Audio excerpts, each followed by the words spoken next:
The Lunaverse, Episode 5 Old Friends by Grass and Clouds 2, Chapter 3 Race. While Black Cherry Lee Punch did not like to brag, she would, if asked, because Cece was a rather athletic mare. She was a proficient martial artist, a relatively fast learner. She had placed 7th in last year's Rainy Leaves, and strong enough to assist her friends when they needed her help with, say, moving a large rock out of a new farm field. Certainly, several of the element's enemies had learned, to their misfortune, that Charlie was a force to be reckoned with. Even with the goons of Mainhand Mafia had found that out when they tried to abduct Dinky.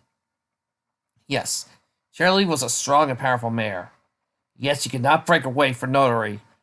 Charlie glanced back and saw her angry ex-roommate and apparent current wife in hot pursuit. "This isn't fair!" she complained to herself.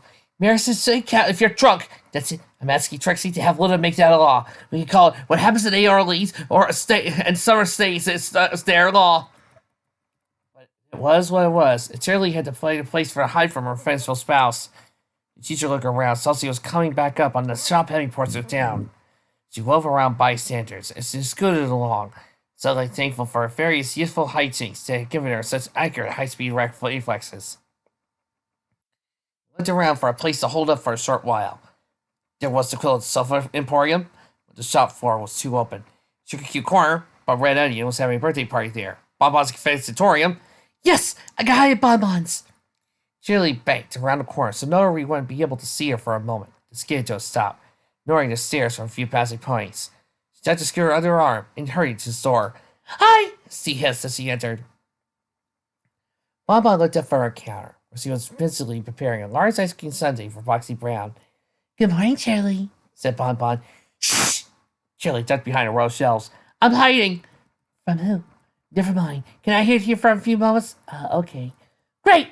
Charlie ducked behind a display to see the door open again. The gentle Earth Pony knelt down, making sure that her mane and tail were covered behind rows of gumdrop bins. "Hello. Can I help you?" "I am just looking," said Notary. Around the display as Notary's host passed on the other side. "She gets distracted or something, I can slip out." "Would you like to trade a free sample?" asked Bonbon, smiling cheerily. "If you come to the counter, I can fix you a chocolate sundae." Nori stopped pacing. "A sundae?" "Yes, but just step up here and I'll make you a delicious ice cream sundae in all of Ponyville." Shirley picked out saw Nori approaching the counter, looking more confused than anything else. "I'm supposed to stop must call for ice cream in Muscat. Still, this is my chance." Shirley began to slip towards the front door. Then Notary, glanced at the glass counter, froze. "You saw my reflection?" Shirley jumped to the door, but Notary sprang out of her seat and cut her off. Shirley reversed herself and dashed for a storage room, her right at her host. "Got one chance," Shirley thought. "Hope Bonbon keeps her caramel and taffy in the same place last time I was here." Bonbon opened her mouth to protest as Shirley dashed to the storage room, followed by the white-coated Earth Pony. "Be careful!" Bonbon yelled as he trotted after them. "My stock's in there, and—" There was a massive crash, and Shirley ran out of the room almost as quickly as she ran in. "I'll pay for it later! Gotta go! Bye!" And blasted out the door. Confused, Bonbon entered the room to find a white-coated mare had silver and covered in taffy and caramel. She looked as she was almost stuck to the floor of sticky sweets. Can I help you?" "Get," hissed the other mare, "me out of here." "So, why are we doing this?" asked Silver Spoon. Dr. Tiara sighed to herself as she picked out another good fork from her daddy's very important guest silverware cabinet. "I already told you, if we can get Miss Shirley back together with her mare friend, she'll be happy with us and won't give us homework," she sniffed. "Mares like us have to stay pampered and beautiful and happy. We have to go to the spa and Sugar Cube Corner, places like that. We don't have time for things like fractions. Homework is for fools like Sweet Belle and Apple Bloom. It could be beautiful if they tried." "Well, yeah," said Silver Spoon, helping to take down some gorgeous silver napkin rings. She smiled slightly. "What about Scootaloo? Is she beautiful?" Deborah Sierra's face flushed. Brother's red as she brushed herself, examining all the glasses for the right ones. "Oh, of course not. She's just some courage-code speed freak." "Mm-hmm," said Silver Spoon. "Right. She is," Deborah Tiara scowled. "Come on, Spoonie, stop teasing me." Alright, said Silver Spoon. I'm just kidding you anyway. I know you don't really have a crush on that Pegasus. Trust me, she's nothing more than free carrot service to me, said Diamond Tiara. I'm sorry, Skiloo. I'll make it up to you later. But at least if I can help you now, I can see what you consider to be romantic. Diamond Tiara knows Silver Spoon taking out a particular goblet. Wait, don't use that one. But it's really pretty. This is for Cheerly. Too plain for a mare like her. Silver Spoon chose a different goblet.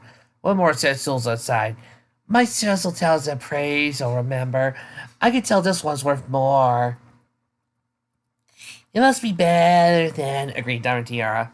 They worked in silence for a few moments. The Silver Spoons knocked their hosts together. So, I wonder why Notary and Shirley broke up. Think it was another mare? I don't think Miss Shirley would do that, said Diamond Tiara. Then maybe the other one, Notary. Yeah, I could see her finding another pony to date. She looked shifty, Silver Spoon grinned wickedly. You know, if we can't get them back together, I bet Miss Shirley would like it if we helped her get revenge. Diamond Tiara thought for a few moments. It doesn't work because Notary's a bad pony and cheating on Shirley. Then we can help Shirley get revenge. Oh, and I bet Scootaloo would like to help too. She likes Shirley. We could throw Pies and Notary together. That sounds good, said Diamond Tiara to Silver Spoon. If this doesn't work, I'll break it up with the others. Silver Spoon nodded merrily. I wonder what their wedding was like. Diamond Tiara, as a foal, had only one conception of weddings. Well, of course, it was in a big room, and every pony wore white, and all the ponies in the kingdom that mattered were there. All this for a stupid 11-bit wedding in the back of a bingo parlor, groaned Shirley, as he kept scooting, except now it was hard to scoot because her hose were covered in toffee. Off, she thought, but what about, I know! The spot was a few blocks away. She put on a burst of speed, driving slightly away from Norrie in her party wagon. Got to the spot as quickly as she could. Hi! She said to Aloe and Lotus as she entered, throwing several bits on the counter. I'll have a deluxe, please! She galloped right into the room. She quickly shut the door. A few moments later, Norrie arrived and hurried in. Where's Black City? She demanded. In the spa. Shouted an oblivious Lotus. Norrie began to approach the interior door, but Aloe cut her off. I'm sorry, miss, but you must be a customer to enter the spa room. Norrie put a few cards in the car. Fine. Please, get into my... Ah, wonderful. That's for the deluxe as well, if you follow me. Norrie nodded, mostly ignoring the spawn pony's words. Now she'd be able to see Shirley at last. She wasn't too familiar with spas, but she had broken through some of the finest locks of Carolot. She was absolutely certain that nothing in this spa could keep her from Shirley. At first, Norrie wanted to seize her target in the mud bath, but then the spa attendant had poured something into the bath to make it feel warm and comfortable. And it felt so good she couldn't quite make herself get out. Then she wanted to seize Shirley during the massage, and the masseuse would always do something with her hose whenever she tried to get up. Norrie's will to rise seemed to collapse in a little puddle. All she could manage to do was lean into the massage a little more. She tried to get up during the Hoovercare too, but that Lotus pony had such soft, gentle touch, she couldn't even begin to rise from the chair. This is absurd. I'm a musket pony, she thought to herself. I grew up in snow and ice. I should be able to resist some little spa treatment and that feels good. Aloe had just turned on the jacuzzi and Norrie felt her colors bubbling away. 40 minutes later, she found herself free in the spa. Shirley, ahead of her, was heading towards the door. She removed her towel, feeling slightly dazed. First time?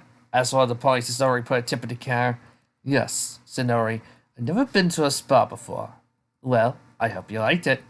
I did, said Norrie with complete honesty. It was an extraordinary experience. I hope to be back someday. Now, it is over, correct? No other procedures? Well, yes. Good. Three other strange and tasty princesses at last. Shirley froze at the word into two locked eyes. Now, about that marriage, began Norrie at last. Shirley turned and dashed out the door. Norrie bit back a curse and followed.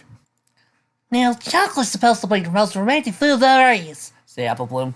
Well, apples are the best food there is, so what I need are chocolate-cut apples. Yay, said Twist. The two were gathered around a stove as Swiss carefully melted chocolate and poured some other goodies, cream, peanut butter, a little milk, into the mix. It soon bubbling softly. It smelled absolutely delicious. Apple Bloom had to fight the urge to jump in and start drinking it. Now, said Twist, what kind of apples do we use? The sweetest ones we have, said Apple Bloom, went over to her bag and began to pull some apples out.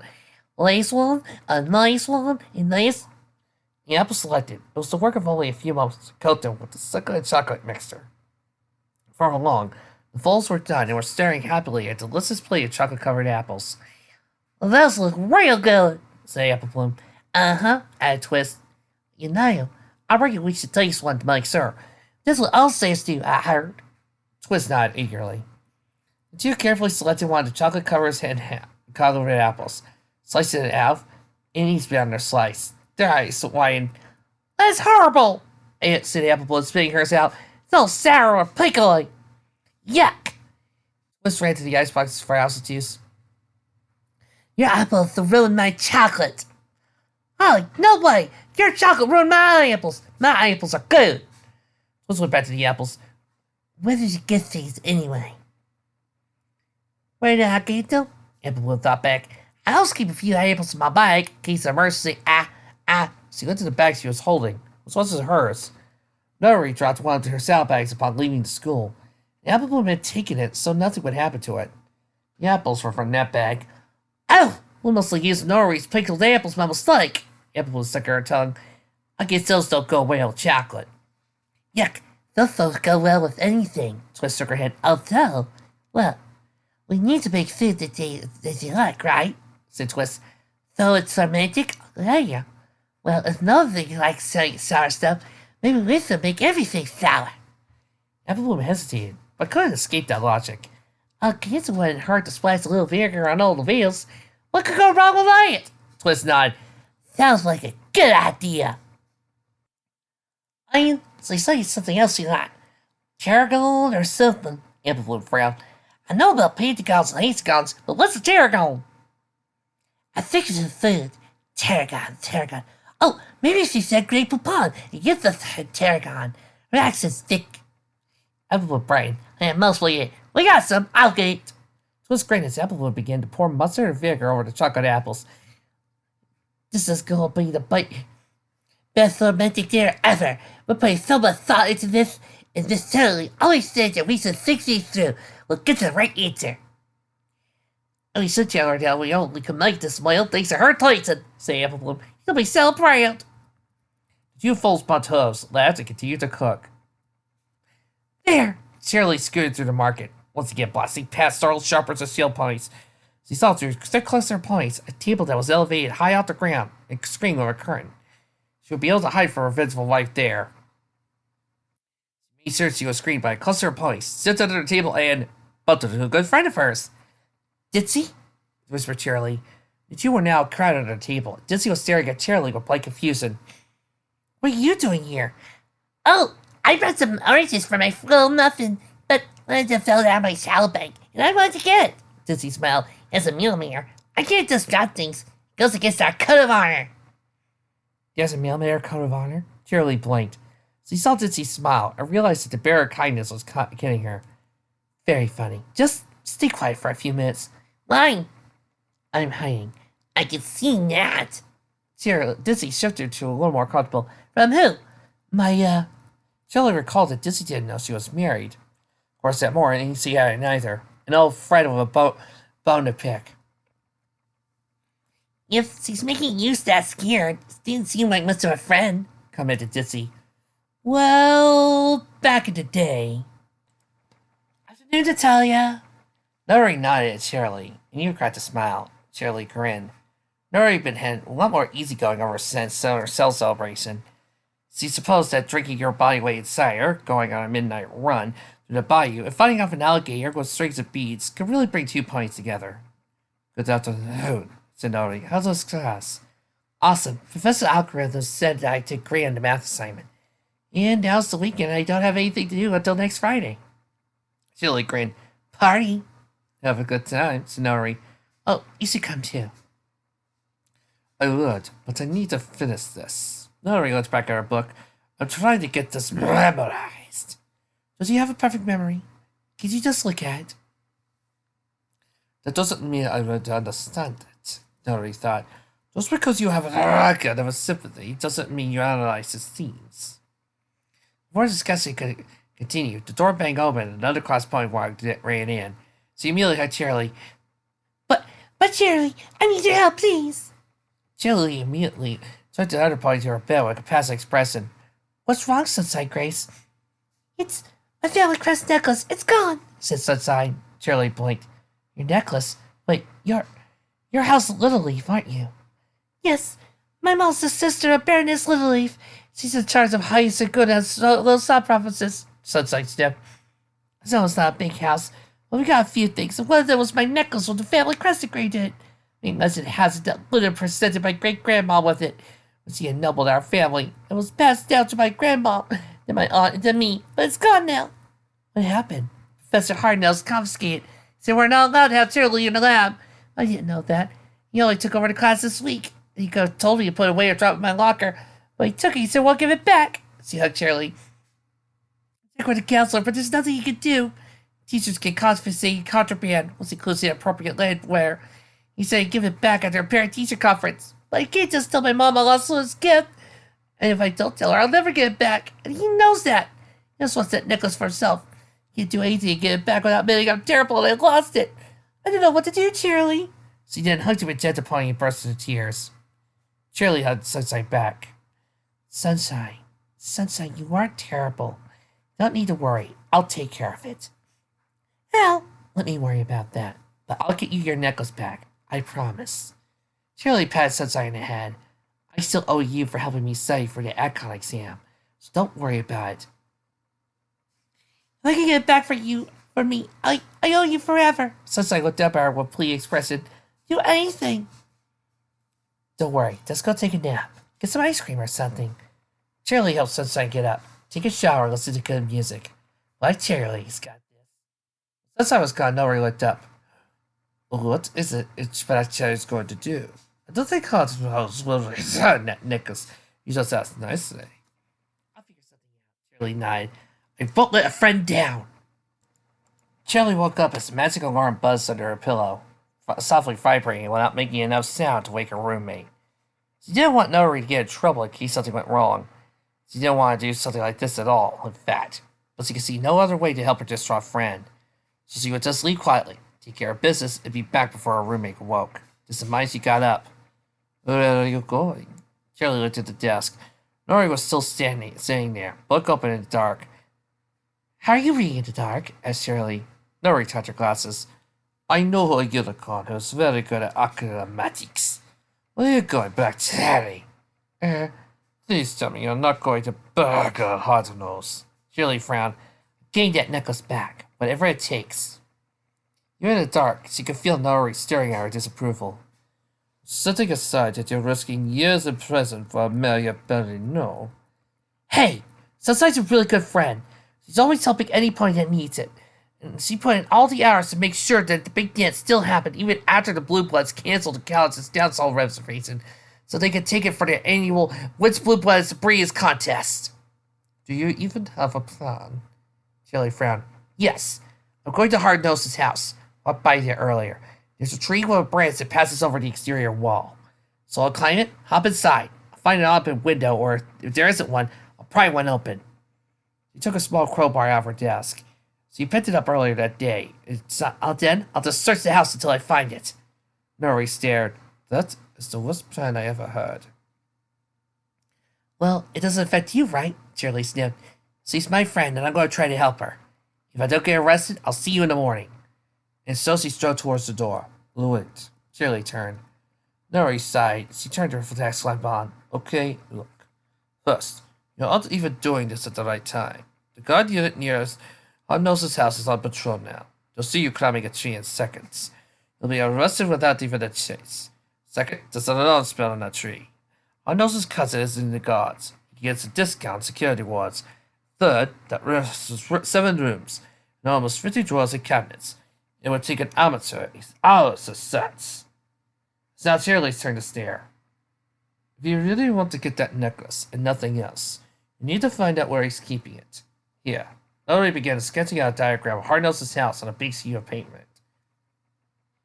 You need an accomplice. Have them quietly break in through the front gate. Here, and the door here, and here. Circle a small closet. At a reasonable time, about 4 a.m., that's when the guard patrol usually takes a quick meal. The front gate is just locked with a wooden bar and an arm spell. Use a 10-ounce amethyst crystal to block the spell. Rain knows, down the hole, has one. And a metal bar to lever that gate bar up. Front door. Any competent thieves can pick that lock in 15 seconds. When your partner's in, wait 15 minutes to knock at the gate, just like a master or something. Look official and apply to door guards or the major domo that you're there about some sort of missing political gift that's been returned to your office. Hard knows on how to check on the necklace to see if it's disturbed. That to indicate at some point he found it and told you about it. The accomplice can follow him. It's probably here. She circled another room. Close to the bedroom. Only one door. Sits into the house. Just picking up for a few treasures. But your accomplice should follow him to make sure. If Hardnose uses a key to get at it, your accomplice can see it and pick it from his pocket when he returns from the front hall.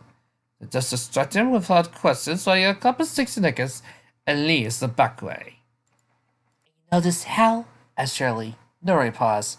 Let's just say that when I heard sunshine, I thought you might do something stupid. So I kissed this house myself. I obtained the agricultural plans from his architect's office. The lock there was a joke. The guard schedules, picking locks? Nori frowned. I might need that knowledge someday. I want to learn everything I can to be useful. Shirley froze and hugged her. You should have told me you were into stuff like this. Have you broken into anywhere else? Nori struggled out of the hug. Maybe. But I haven't taken anything. I just needed to see if I could. No, this is perfect. You can help. You can do the accomplice thing and what? No, I don't even know Sunset. I'm not asking getting arrested. Oh, I thought it was the perfect plan, teased Shirley. Come on. What better test of your skills than this? Nori sighed. I tell you, I really don't. Please. Shirley paused. Look, I don't ask for your help often. In fact, I can usually beat you in school without trying. Nori frowned. Thanks. I need help. A friend needs me, and if I go alone, I'm probably going to screw it up. Shirley gently put a hoof on Nori's shoulder. Come on, it'll be fun. We'll be doing a good deed. Besides, you're always telling me how much you want to make a difference. Just think of what a difference this will make in Sunshine's life. Nori was silent for a few moments, and then with a sigh, she rose. Fine. Yay! Nori once sincerely hugged her again. If you'll excuse me, I need to check my lockpicks. She withdrew a large sound from her desk. Shirley's eyes widened. You should have told me you were this awesome months ago, Natalia. I'll keep that in mind. We went through a lot together, said Shirley. And, we did some good, too. Helped out our other friends. See, it was pretty fun. Once you got to know her. So, why is she mad now? Asked Ditzy. Well, I screwed up, Shirley sighed. I made a promise I didn't keep. She just found out, and I hadn't thought about it in years. Now she's mad. Well, if you are such good friends, I'm sure she'll forgive you, said Ditzy. You just... The tablecloth in front of her was pulled back, revealing her narrator's tight, relevant face. Aha! Now I got your sanity! Shirley squeaked and dove back out of the table. Nori dove after her, but somehow wound up at Ditzy's lap. Fuck yeah! Nice talking to you, Ditzy! Bye! Shirley grabbed a skewer and dashed away again. Lula looked carefully over her row of fired pots and plates. Let's see. This one can be good for jellies. She decided, choosing a pretty pot with the biggest red glazing, a few pink cards around it. These plates would be perfect. Hi, Lula! Lula turned to see Sweet Belle in her room, looking merry. She had a bundle of cloths stuck into one bundle sandbag. Hi, Sweet. This is going to be so great, said Sweet. Mouth turned his big smile. We're going to do a great thing. We'll make sure Miss Shirley and Miss Nori love each other forever. Lula smiled. What do you think of these plates? They're all heart-shaped. Sweet Belle examined them with a critical eye. I like them, but what? Would it be better to have little hearts inside the hearts? Sweet Belle gestured to the paints. That paint dries real fast, right? If it would work together, we could get the plates in hard-eared time. Lula frowned. I don't know. If the paint doesn't dry in time, will it get into the food? Sweet Belle shrugged. Well, it'll be prettier.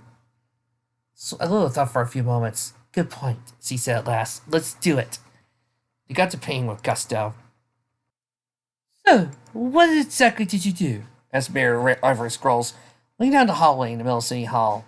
Trixie Lulu beamed. So, remember how a few days ago it rained really heavily and no plane wanted to go outside?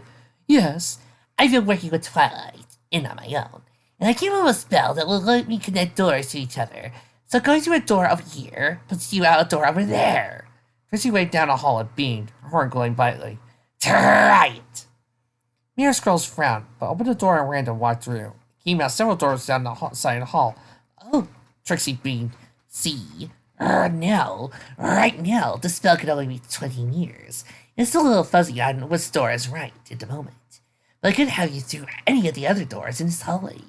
But I'm going to study ways to make it more accurate and power it up. Why, someday you can walk right from your home to your office, and maybe one can walk there from Canterlot. Trixie grinned. And do you know what that means? You can sleep in later when you need to somewhere early in the morning. Trixie nodded at the idea. I like the idea, but it seems dangerous, said Mayor Scrolls. The door banged open. Shirley dived in. Hi, Mayor Scrolls! I'm hiding! She ran through her door at random. Trixie blinked. Wait! Those doors! A white-coated pony blasted through the hall and dove through the same door. Oh boy. Here we go again, folks! And then another came out as a different one, and soon began chasing each other through a crazily labyrinthine set of doors. Trixie! Yelled Mayor Scrolls as the ponies chased each other all over the hall. Do something! Trixie blinked. Hey! Stop that! Abracus Scooby's textbook didn't say anything about this. The teacher and Rustin both poked their heads out the same door. Nori on top of Charlie. They glanced left and right before Charlie looked up, squeaked, and darted back into whatever was behind the doors. Nori sprang through a different door to follow. Trixie levitated tone from her saddlebag. I'll find the counter spell. Honey, they're making me nauseous, said Mayor Scrolls. Trixie managed to find a counter and began to cast. The Charlie leapt out for the door, knocking to Mayor Scrolls and sending her through another one as she took off down the hall. A moment later, Nori followed her. Trixie's horn flashed, and the door spell fast. There, she said. See, a simple counter, and she looked around. Mayor, where did he go? Let's go, said Skulu, sitting on top of the stump. Make sure we don't lose track of them. Featherweight ran up. We just spotted them by City Hall, Skulu. Good. Now stay on them, said Featherweight, and Featherweight ran off. Skulu looked around. Policing managed to corral most of the Ponyfield folks into helping her out in this cruiser. Absolutely vital mission for Charlie's happiness. This, he thought, must be what Dinky felt like during that whole sire mess a short while back. She felt big and strong, like a leader. Hey, Skulu? Skulu turned. Snips, Snails, why aren't you letting me post? Snails paused. We don't think this is going to work. What? We have a much better way to get Charlie and Nori pet together, said Snips. We're going to do that, okay? Let's lay. Animated Skulu. Wait, who cares? This is immunity! This is insubordination! I have to... She tried to figure out what her mother would do in the situation. I have to reassign you to the Griffin Kingdoms. She paused. Maybe it's a little far. I'm going to reassign you to Sweet Apple Acres. You'll be 15 minutes away from the candy shop, and Applejack will make you play with her pig. No, said Snips, transferring to his side. That's horrible. We were willing to put up a little candy store to help Miss Charlie. If you tell us, we're practically pigs anyway, said Snips. Come on, Snips, let's go. But candy! Later, started Snails. Stu walked away from still yelling Skulu. Snips turns to Snails. No, you sure this will work? We need to get those two back together, says Snails in a sage tone. Now, what's the absolute best way two things together that don't want to be? Snips paused, then greeted. Oh, I know! Then they said it once. Glue!